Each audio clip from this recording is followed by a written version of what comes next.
إن الحمد لله نحمده ونستعينه من يهده الله فلا مضل له ومن يضلله فلا هادي له وأشهد أن لا إله إلا الله وحده لا شريك له وأشهد أن محمدا عبده ورسوله أما بعد وعليكم السلام ورحمة الله وبركاته. நோயாளியாக இருக்கின்ற என்னிடம் பலர் நோய் விசாரிக்க வருகின்றார்கள். அவ்வாறு வரும்போது அவர்களுக்காக பிரார்த்திக்குமாறு கேட்கின்றார்கள். நோயாளியை தரிசிக்கச் சென்றால் உமக்காக பிரார்த்திக்குமாறு அவரிடம் கேட்பீராக, ஏனென்றால் அவரது பிரார்த்தனை வானவர்களின் பிரார்த்தனை போன்றதாகும் என நபி அவர்கள் கூறியதாக ஒரு செய்தி இப்னு மாஜாவிலே காணப்படுகின்றது. இது எந்த அளவு உண்மையானது? அதே போன்று நோயாளியை தரிசிக்கச் சென்றால் அவருக்கு நாம் எப்படி பிரார்த்திக்க வேண்டும் என்று அடுத்து ஒரு கேள்வி தொடுக்கப்பட்டுள்ளது. நோய் விசாரிக்க சென்ற உயிரிலும் மேலான நபி முஹம்மது அலைஹி ஸலாத்து வஸலாம் அவர்கள் நோயாளிக்காக பிரார்த்திக்கின்றார்களே தவிர நோயாளியிடம் பிரார்த்திக்குமாறு கேட்கின்ற வழிமுறை நபியுடைய வழிமுறை கிடையாது. அவ்வாறு நோயாளிகளை தரிசிக்க சென்ற போது எங்களுக்காக பிரார்த்திப்பீராக என்று நபி அவர்கள் கேட்கவும் இல்லை, கேட்கும்படி நபி அவர்கள் கற்றுத்தரவும் இல்லை.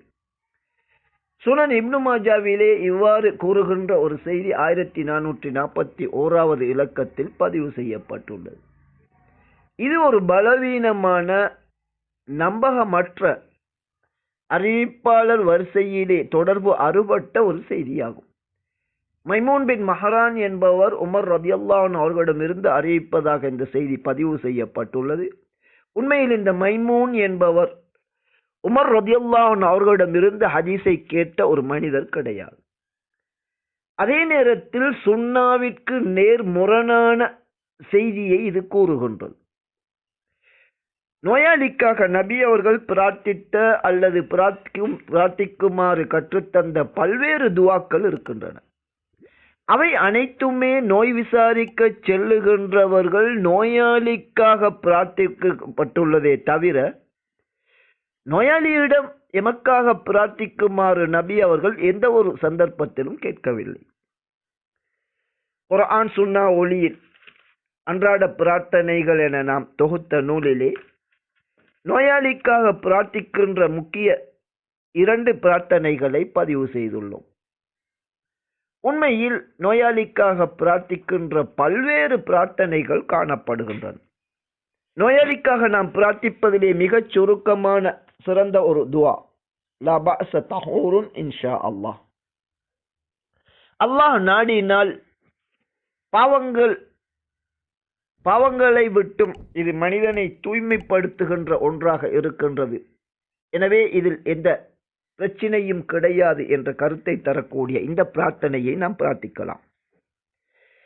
அல்லது சஹீஹ் புகாரி, சஹீஹ் முஸ்லிம் போன்ற நூல்களிலே பதிவு செய்யப்பட்டுள்ள துவா, அல்லாஹும்ம ரப்பன்னாஸ் அத்ஹிபில் பாஸ் இஷ்ஃபிஹி வ அன்த ஷாஃபி லா ஷிஃபா இல்லா ஷிஃபாஉக் ஷிஃபாஅன் லா யுகாதிரு ஸகமா. மனிதர்களின் ரப்பே, இந்த சிரமம், இந்த நோய், இதிலிருந்து அவரிலிருந்து அந்த நோயை நீக்கிடுவாயாக. நீதான் குணப்படுத்தக்கூடியவன். நீ வழங்குகின்ற அந்த ஆரோக்கியத்தை தவிர வேறு எந்த ஆரோக்கியமும் கிடையாது.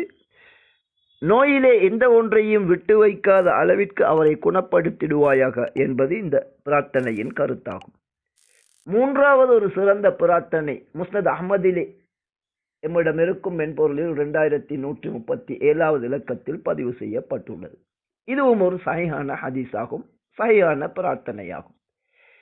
எவரேனும் ஒரு முஸ்லிமான அடியார் அவருக்கு மரணம் வருகின்ற நிலையை தவிர்த்து 7 விடுத்தம் பின்வருமாறு யாருக்காக பிரார்த்திக்கப்படுகின்றதோ அவர் குணப்படுத்தப்படுவார் என்று நபி அவர்கள் கூறிய ஒரு செய்தியை அறிவிக்கின்ற அப்துல்லாஹ் இப்னு அப்பாஸ் ரலியல்லாஹு அன்ஹு அவர்கள் இந்த ஹதீஸிலே 7 விடுத்தம் நோயாளிக்காக அஸ்அலுல்லாஹல் அதீம் ரப்பல் அர்ஷில் அதீம் அன் யஷ்ஃபியக, மகத்தான அல்லாஹ்விடம் பிரார்த்திக்கின்றேன், மகத்தான அர்ஷின் ரப்பிடம் பிரார்த்திக்கின்றேன், உம்மை அவன் குணப்படுத்தட்டும் என்ற கருத்தை தரக்கூடிய இந்த ஒரு பிரார்த்தனையும் இருக்கின்றது. ஒட்டுமொத்தத்தில் நோயாளிக்காக பிரார்த்திக்கின்ற பல்வேறு பிரார்த்தனைகள் இருக்கின்றன.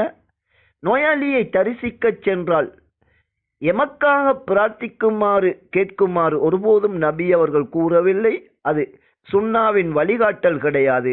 நபியின் பெயரால் பதிவு செய்யப்பட்டுள்ள ஒரு போலியான செய்தியாகும். அந்த செய்தி நாம் மேலே கூறியவாறு நோயாளியை தரிசிக்க செல்லுகின்ற போது அவருக்காக நாம் பிரார்த்திக்க வேண்டுமே ஒழிய அவரிடம் எமக்காக பிரார்த்திக்க கேட்பதென்பது ஒரு பிழையான வழிமுறையாகும். இஸ்லாம் என நினைத்து தவறான செயல்படுகின்ற ஒரு முறைமையாகும்.